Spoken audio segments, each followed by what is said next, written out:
but it's also important to try and live out those other alternative systems as far as what true anarchy might possibly be.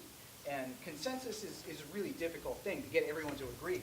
Get your family to agree on where to go to dinner, or where to get the co-op to agree as to what to have for dinner could be difficult, right? So we all have these different ideas, and real actual consensus is very, very difficult. So you wind up with these partial consensus, like the co-op person was describing, these modified consensus process where you try and strive for it, which is very important to acknowledge what's going on in the group, but eventually you kind of like go to these majority rules. So I think that's part of what's happening, this kind of like hammering at democracy. Like, what is a real democracy? We don't have a real democracy in the state, but we're looking for alternative systems that can possibly create that. But I just don't think that Marxism necessarily leads to anarchy. I think capitalism is essentially unscientific. I think the free market is a really old and unscientific idea for various reasons. But yeah, I just want to interject some of those ideas. Okay, so I do want to try to sort of stay on a specific thread, but at the same time I want everybody to have a chance. So we'll see how this works.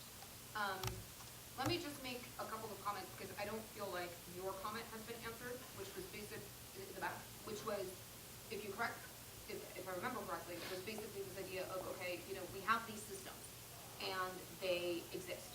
What do we do? Do we try to work within the system? Do we try to work on creating a completely different system?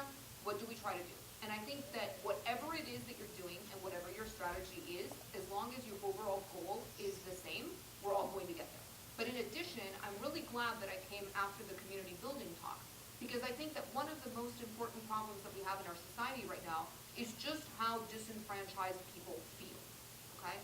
When I, as an articulate, educated person, go into a movement that is supposed to be about enfranchising, and then I still come away feeling disenfranchised, that tells me that we live in a society where the disenfranchisement is overwhelming, okay? And I really do want you to understand that these concepts are in your head still, right? Because you live in the system and you've been indoctrinated into these concepts, and it takes a really, really, really long time for us to even imagine what would full enfranchisement look like.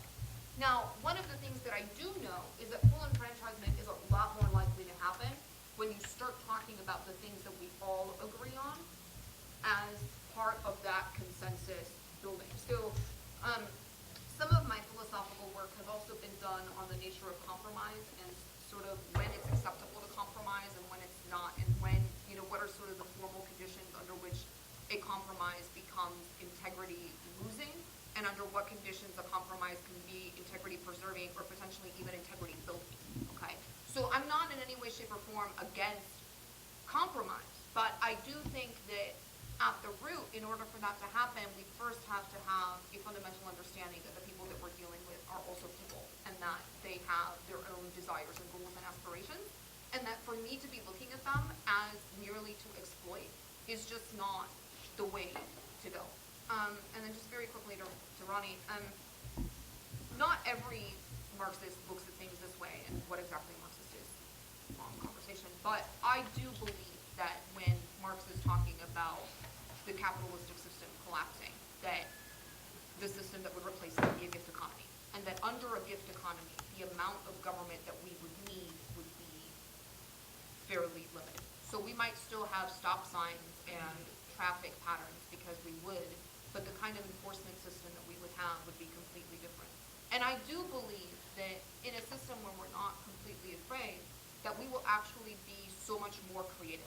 One of the major things that I have against capitalism is that it doesn't distribute things in a way that makes it useful for the people to actually do something with them. So we have all of these people who want to create and can't, and then we have all of these other people who are creating blindly, and nobody's getting the things that they need to have. And it doesn't seem to me like that's ever going to change unless we decide that we want a completely different economic system.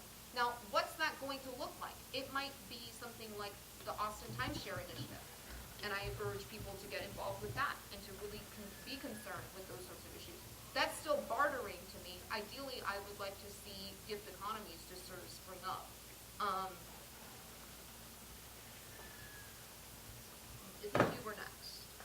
it my turn already? Yeah. Awesome. So I went to grab this book because I heard you talking about compromise, and we're talking about whether to engage or withdraw. You know, like the utopians did, they went off and like tried to start their own little colonies. There's one I'm familiar with, New Harmony, Indiana, which was started by Robert Owen, who actually, before he came to the United States and England, he was one of the pioneers of the early cooperative movement and an influential socialist.